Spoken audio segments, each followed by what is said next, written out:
A relative moves to Florida in 2019 and starts saying alligators outnumber people, half joke, half warning, and every visitor believes him. Florida runs on sentences like that: confident, specific, repeated, and almost never checked. Most aren't lies, just smaller and more ordinary than the version that stuck. That's one fact, and the other 38 are stranger. Florida's official history runs through fourth grade classrooms, museum plaques, and tour guide scripts. Most of what gets taught there is a simplified version of a more specific, bureaucratic true story. The state has been selling itself since the 1880s, and school textbooks inherited some of that salesmanship. Fact 1. Ask any tour guide in St. Augustine, and they'll tell you Ponce de León named this state for its flowers. He landed during a specific religious season, the Feast of Flowers on the Spanish calendar, and named the land for the holiday, not the landscape. Some historians think the name plausibly nods to both the season and the actual greenery he found, but the documented reason in the record is the liturgical calendar, not the landscape. There's a small, honest gap in exactly which day his ships first sighted land, sometime in late March or early April of 1513. But the naming was never about the scenery. Fact 2. Every fourth grader learns that Ponce de León came looking for the fountain of youth. Here's who attached that story to his name and why. A Spanish court chronicler, Gonzalo Fernández de Oviedo y Valdés, wrote it into his History of the Indies in 1535, about 14 years after Ponce died from a wound in Cuba. Oviedo had a grudge. He was aligned with Diego Columbus, the man who helped push Ponce out of the governorship of Puerto Rico, and he described Ponce as gullible, egocentric, and dull-witted. The fountain story in his book is now understood by historians as a literary device meant to make a dead political rival look foolish, not a record of anything Ponce actually said. The legend crossed into English popular imagination 3 centuries later, when Washington Irving folded it into his 1831 book, Voyages and Discoveries of the Companions of Columbus, and that's the version America grew up on. The spring in St. Augustine wasn't tied to Ponce's name until the early 1900s, once the site got built up for tourists. The archaeology underneath it, a real Timucuan and Spanish settlement, is the part that's well documented. The fountain story is one man's insult, 300 years old, that got sold as history. Fact 3. Generations of tourists have heard St. Augustine called the oldest city in America, full stop, no qualifiers. It's the oldest continuously occupied European settlement, founded in 1565, older than Jamestown in 1607, and Plymouth in 1620. What the classroom version drops is the 3,000 years a Timucuan village sat on that ground before a Spaniard showed up. The truth here isn't a reversal so much as an expansion, nobody included. Fact 4. The United States bought Florida from Spain for $5 million, or so the textbook caption says. The 1819 treaty that handed Florida over is nicknamed the Florida Purchase Treaty, but no $5 million ever reached the Spanish government. Washington agreed to assume up to $5 million in debts Spain owed American citizens and paid them directly. Spain got Texas claims settled and a debt written off. Nobody in Madrid ever saw a check. Fact 5. Ask around a Seminole reservation gift shop, and someone will tell you the Seminole are the only tribe in American history that never signed a peace treaty with the federal government. The first half holds up. No signed treaty ending the Seminole Wars, 3 conflicts from 1817 to 1858, has ever turned up in federal or tribal records. Historians push back on the only tribe ever claim, pointing to groups like the Yaqui of the Sonoran Desert, who are cited for the same distinction. Both versions get repeated. Neither side has fully settled it, and that's worth saying plainly. Fact 6. Ask why Tallahassee sits so far from everything, and just about every relative who's ever driven up there for a DMV appointment will give you the same answer. They picked it because it sits at the geographic center of the state. In 1824, territorial Florida had two capitals, Pensacola and St. Augustine, and lawmakers had to make a brutal overland trip between them for every session. Two commissioners, one from each city, found a midpoint and landed on a former Appalachie and Creek settlement with decent elevation and a natural waterfall, now the middle of a downtown park. It's a compromise between two coastal cities, not the state's center, and it still sits nowhere near Miami, Tampa, or Orlando today. Fact 7. The story everyone repeats is that Julia Tuttle mailed Henry Flagler an orange blossom to prove Miami never froze, and that flower is why the railroad came south. The freeze behind that pitch was real. The winter of 1894 into 1895 wiped out citrus across Central and North Florida, and Tuttle did lobby Flagler with land in exchange for extending his railway to the still frost-free banks of the Miami River. But historians are split on the blossom itself. Some credit Flagler's surveyor, James Ingraham, with carrying the proof south instead. Either way, the railroad reached Miami in 1896 because of a frost line, not a hunch. Fact 8. Henry Flagler invented Florida tourism the same way his name is on half the buildings in St. Augustine and Palm Beach. Tourism was already running for decades before his railroad. Steamboat lines up the St. Johns River pulled crowds by the 1870s, and Silver Springs had glass-bottom boat tours going in 1878, nearly 20 years before Flagler's line reached Miami. He didn't start the industry. He put it on rails and sent it north for new customers. Fact 9. Key West used to be the richest city in America, according to the plaque outside every old sea captain's house on Whitehead Street. It was the richest city per capita in a town of a few thousand people, and the money came from a specific legal trade called wrecking, salvaging cargo off ships that ran aground on the surrounding reefs. It was not piracy, and it was not a hidden fortune. A small number of families got paid, legally, for a coastline full of shipwrecks, and the trade collapsed after 1852, once better lighthouses made the reefs safer to sail past. Fact 10. Walt Disney bought all that land in Orlando under fake company names, and nobody figured it out until he wanted them to. The first part is true. Starting in 1964, shell companies quietly bought about 27,400 acres from 51 landowners at roughly $182 an acre. And Disney kept his own name off every piece of paper to avoid a land price spike. But it wasn't some unbroken secret. An Orlando Sentinel reporter named Emily Bavar pieced it together through ordinary legwork after noticing how evasive Disney got about why he kept flying to Orlando, and broke the story in October of 1965, a month before Disney confirmed it. Fact 11.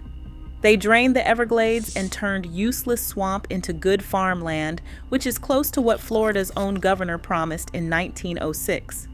Napoleon Broward campaigned on an empire of the Everglades and hired a scientist who claimed 8 canals could drain nearly 2 million acres.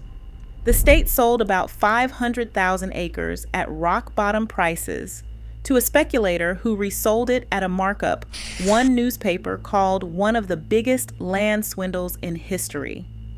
The canals never drained the land the way the sales pitch promised, and buyers up north ended up owning ground that was still underwater.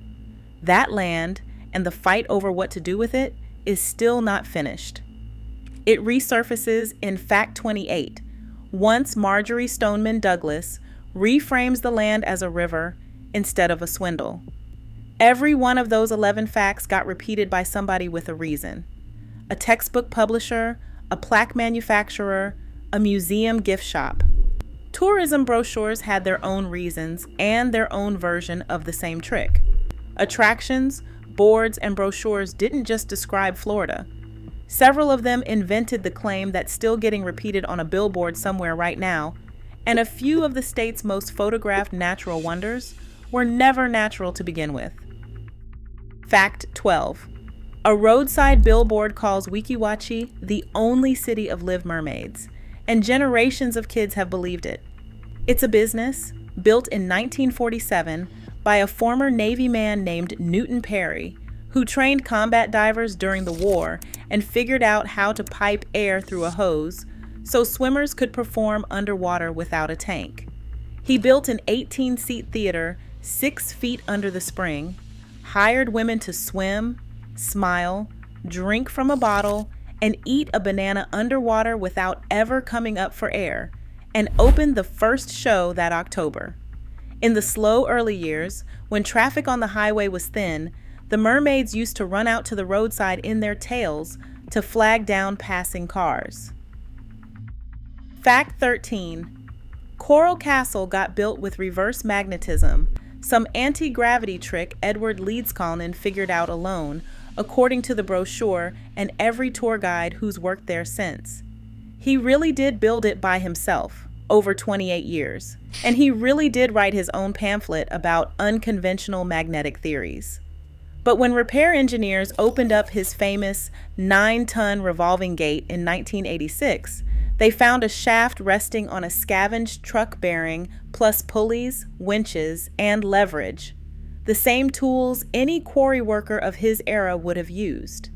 A witness who watched him quarry the stone, a man named Orville Irwin, documented the ordinary methods in a book with the fitting title, Mr. Cant is Dead. And when people asked Leedskalnin directly how he did it, he'd only ever say it wasn't difficult if you knew how.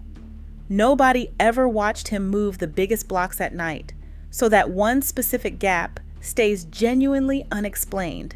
The gate, the tools everyone else found, are not. Fact 14.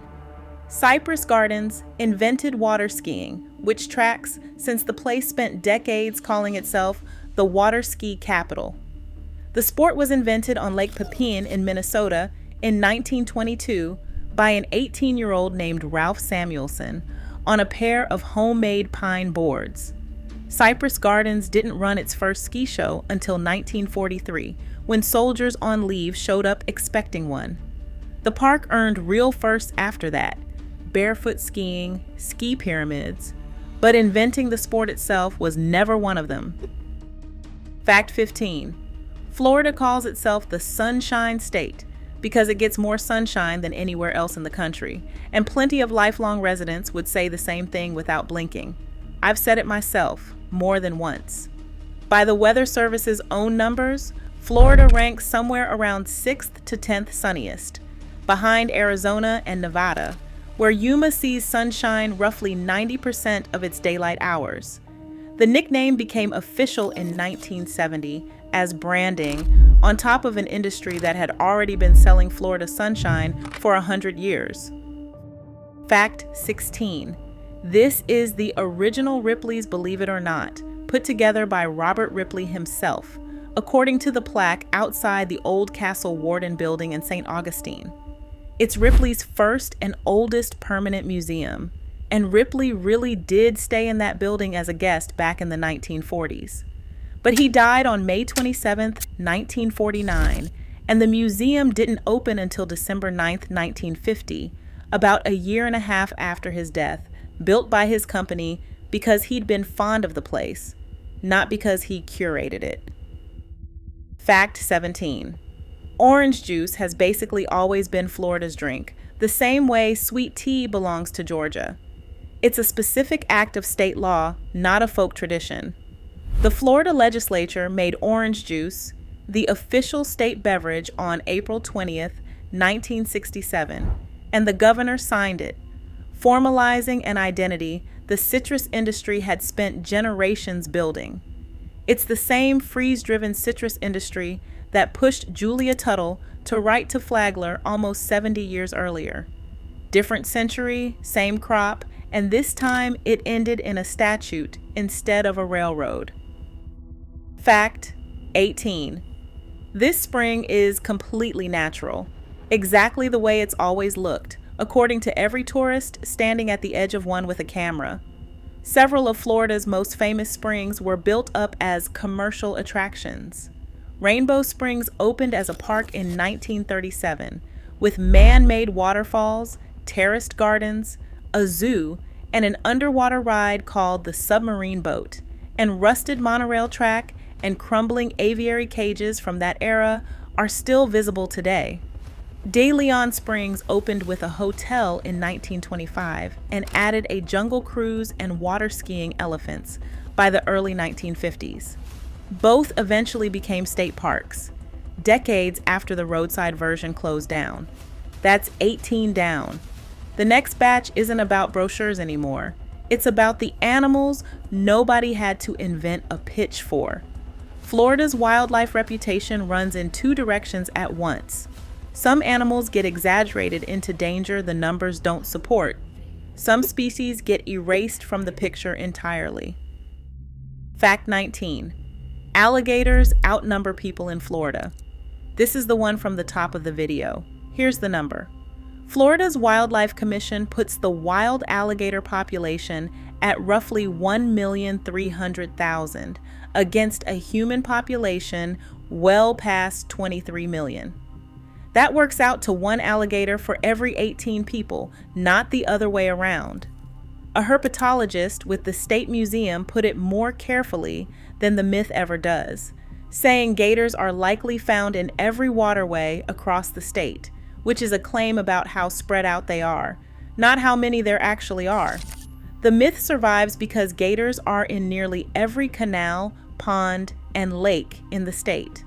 That feels like everywhere, even when the math says otherwise. I've told people that exact myth myself at a cookout with total confidence before I ever looked at the actual count.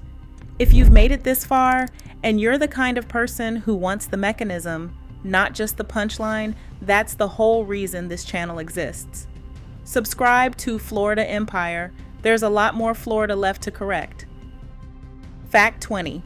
Scientists at a Florida university engineered love bugs as a mosquito killer, and the batch got loose. The University of Florida has had to publicly deny this for decades. Love bugs are native to Mexico and Central America, documented in the U.S. since the late 1930s. They migrated along the Gulf Coast, reaching Florida by 1947, years before the genetic engineering in the story was even possible. They'd also make a useless mosquito predator anyway, since adult love bugs don't eat mosquitoes at all, a fact one entomologist summed up by joking that if his department had created them, they'd be orange and blue, not the plain black and red love bugs wear. Fact 21. Coconut palms are as native to Florida as the alligators, at least in every postcard anyone's ever mailed from there. They arrived with European colonizers, not before them, and the state's own Invasive Species Council classifies coconut palms as a Category 2 invasive plant. The state tree, the sable palm, is the one that's native, which is why the state made it official in 1953. Fact 22. Step off the trail in the Everglades and quicksand will pull you under, or so every adventure movie has trained people to believe. There's no quicksand out there. The Everglades floor is porous limestone bedrock, hard underneath and spongy on top. And the real hazard is deep, soft mud that can trap a foot and make walking miserable. It's a mobility problem, not the sinking scene the movies keep recycling. Fact 23. Sailors used to see manatees out at sea and mistake them for mermaids, which sounds like something a tour boat captain made up.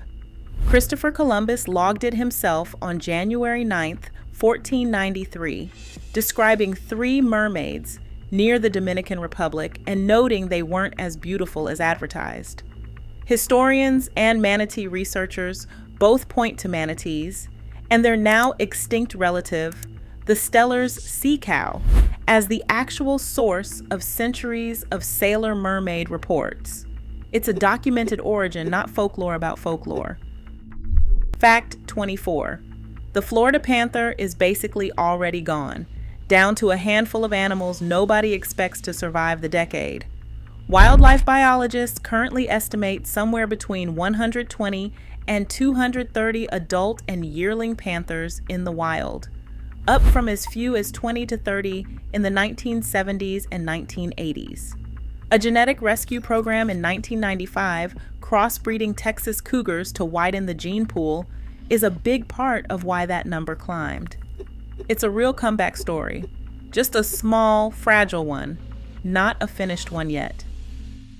Fact 25. Pythons have taken over the Everglades, millions of them, loose and breeding faster than anyone can track. Nobody actually has a solid count. Federal researchers say plainly there's no reliable population estimate because the snakes are too well camouflaged to survey accurately. The working figure scientists actually use is tens of thousands, not millions. The damage they've done to native mammal populations is real, with steep declines in raccoon, opossum, and bobcat sightings, where pythons have moved in. The exact number is an honest, acknowledged guess, and worth saying so instead of quoting a figure nobody can back up. Fact 26. New Smyrna Beach is the shark attack capital of the world, a phrase that shows up on surf shop t-shirts. This one checks out by the raw count.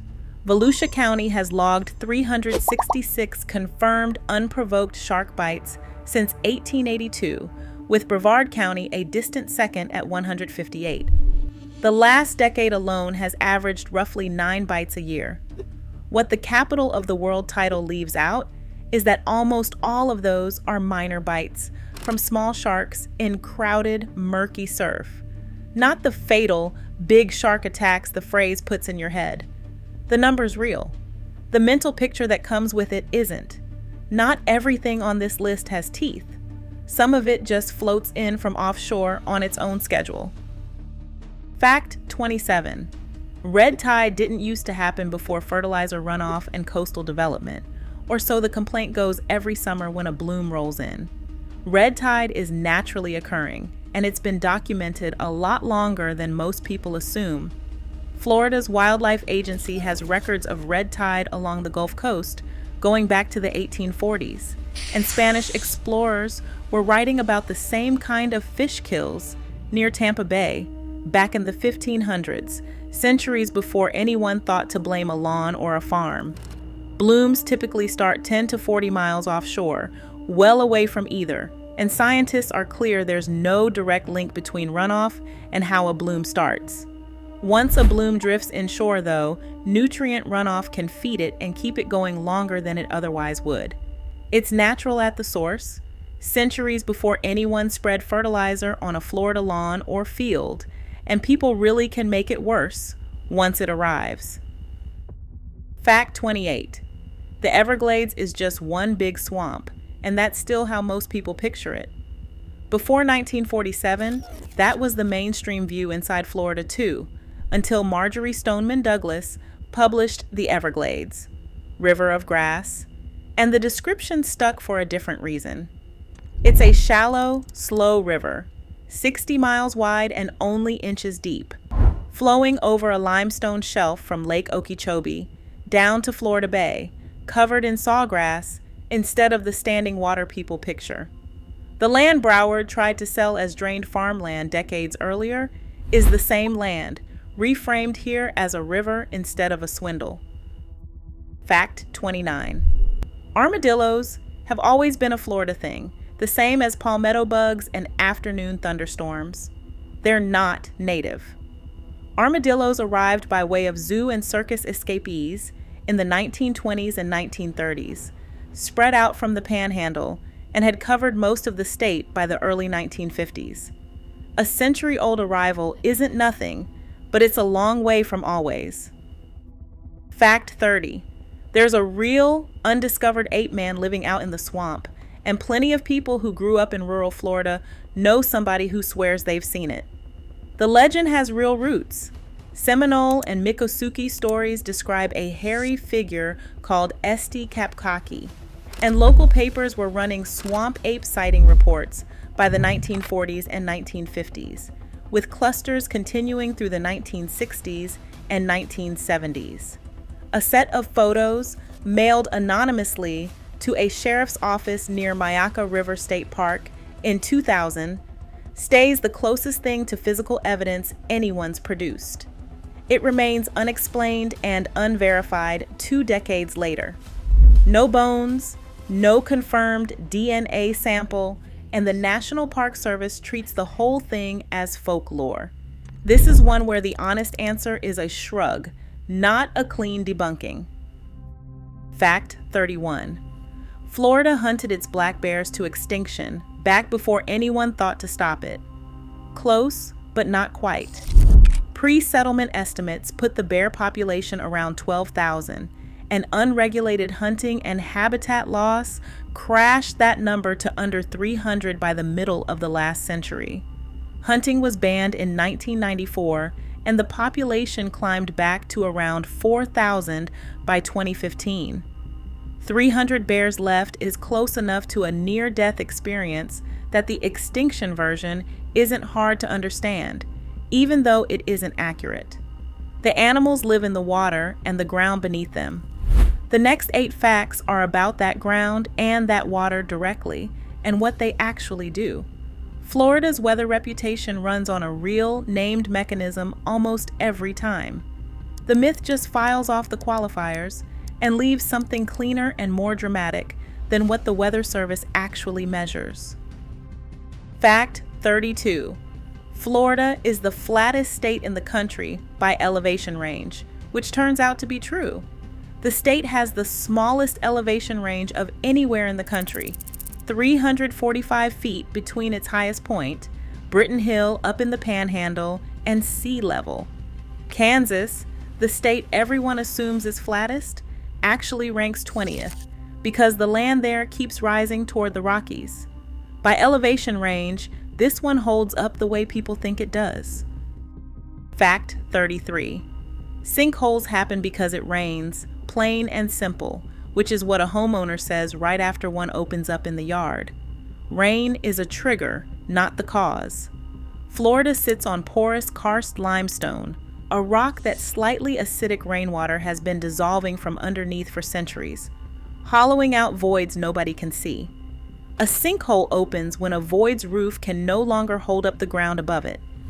A heavy rain or heavy groundwater pumping usually tips an already weakened cavity into collapse. The rain doesn't cause the hole. It finishes a job that started generations earlier. Fact 34.